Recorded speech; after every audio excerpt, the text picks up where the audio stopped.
Assalamualaikum warahmatullahi wabarakatuh. Selamat pagi menjelang siang teman-teman sahabat petani kopi semuanya seluruh Indonesia. Semoga kita dalam lindungannya, amin ya robbal alamin. Sahabat petani kopi, jika menemukan di tempat kita yang seperti ini kopinya, tentunya ini bisa terjadi juga di tempat teman-teman semuanya.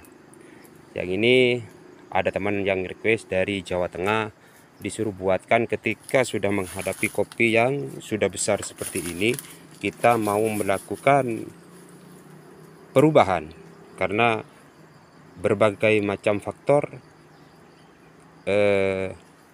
kita melakukan perubahan itu, entah itu dari klonnya yang kurang bagus atau dari segi bahan-bahannya sudah tidak bisa mumpuni lagi untuk berproduksi untuk tahun-tahun berikutnya karena sudah termakan faktor usia kopi.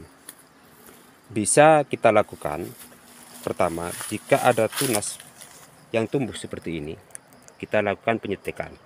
Setelah itu ini hidup, baru kita potong hingga ke sini, hingga batang tua. Ini akan menjadi batang muda lagi.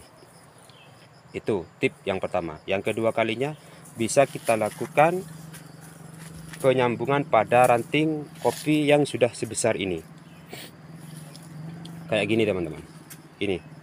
Yang ini rantingnya pada awalnya ini sudah besar sekali dia. Sampai di sini saya lakukan penyetikan ranting. Yang ini.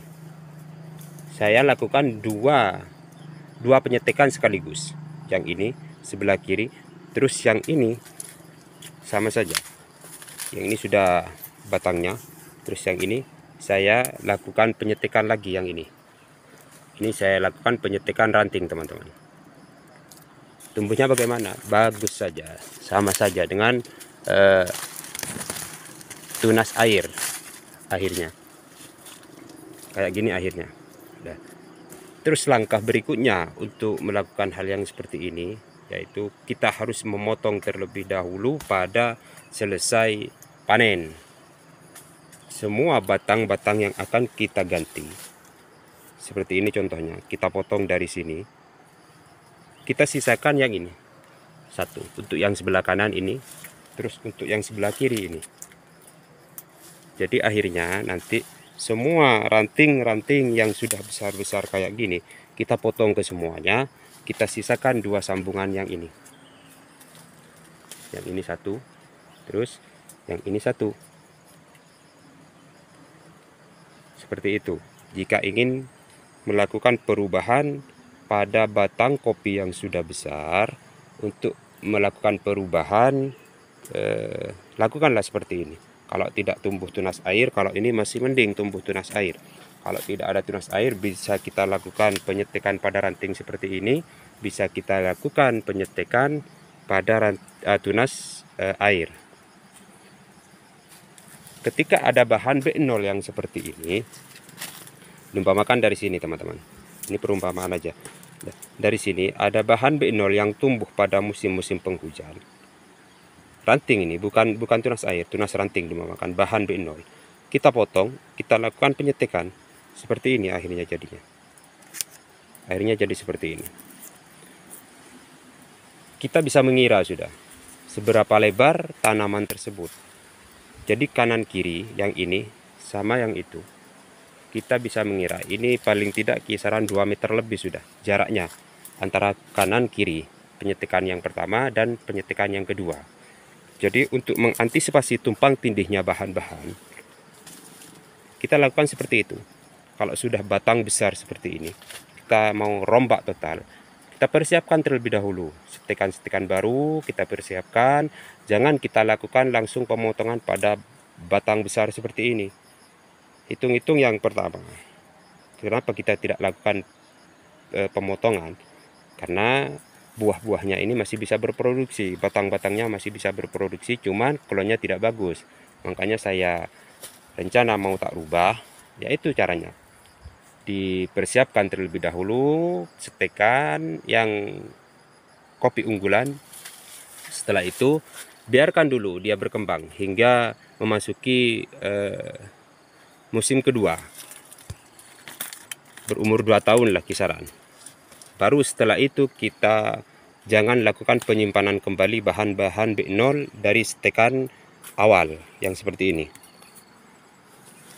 Jadi setekan yang pertama yang akan kita rubah, semua bahan-bahan B0 kita buang ke semuanya, kita sisakan yang ini aja. Satu setekan dengan yang itu. Setelah itu selesai panen, kita pangkas ke semuanya yang ini. Ranting-ranting yang besar-besar kayak gini kita pangkas, semuanya kita sisakan yang ini. Dan pada tahun berikutnya dia akan bagus kembali dan akan menjadi suatu batang kopi yang kokoh sudah. Dari klonnya sudah bagus, terus dari pengaturan bahan-bahannya juga bagus, sudah menjadi batang yang muda lagi nantinya. Ini kisaran umur lebih 7 tahunan ini sudah. Dari masa penyetekan awal dulu. Saya lakukan penyetekan ini dulu. Cuman kalau dulu siapapun yang ngasih interest kita sambungkan seperti itu. Akhirnya kita itu tidak tahu sebenarnya kualitas yang dikasih teman-teman itu bagus apa enggak.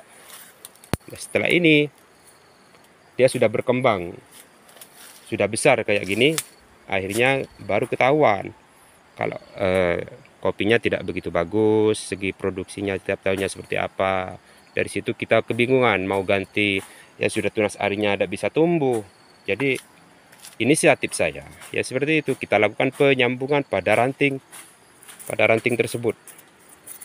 Kita lakukan penyambungan pada ranting kanan kiri. Kalau sudah sebesar ini kita lakukan penyambungan kanan kiri. Paling tidak jaraknya sudah kita kasih 2 meter dari sambungan pertama dan sambungan kedua. Setelah itu untuk tahun berikutnya habis panen kita pangkas ke semuanya ini. Jangan lagi menyisakan batang-batang atau ranting-ranting yang sudah mau kita ganti. Baik itu ranting besarnya ataupun bahan-bahan B0. Ketika musim penghujan kita buang ke semuanya. Kenapa kita harus buang? Karena kalau kita pelihara B0 kembali dari batang yang akan kita ganti, untuk tahun berikutnya ketika selesai panen dia akan membesar sudah, dia akan bagus. Jadi kita merasa kebingungan lagi untuk membuangnya. Soalnya dia sudah bagus juga, sedangkan kita yang diprioritaskan kan sambungan yang baru. Jadi bahan-bahan B0 yang kita simpan untuk yang akan kita ganti, dia akan membesar lagi, bagus lagi. Jadi untuk mengantisipasi hal seperti itu, jangan kita lakukan penyimpanan bahan B0 kembali bagi batang kopi yang akan kita ganti klonnya, yang akan kita rombak. Sekian dari kami, kurang lebihnya saya mohon maaf. Jangan lupa like dan subscribe dan nyalakan loncengnya biar tidak ketinggalan konten-konten tentang seputaran kopi dari kami. Sekian, assalamualaikum warahmatullahi wabarakatuh.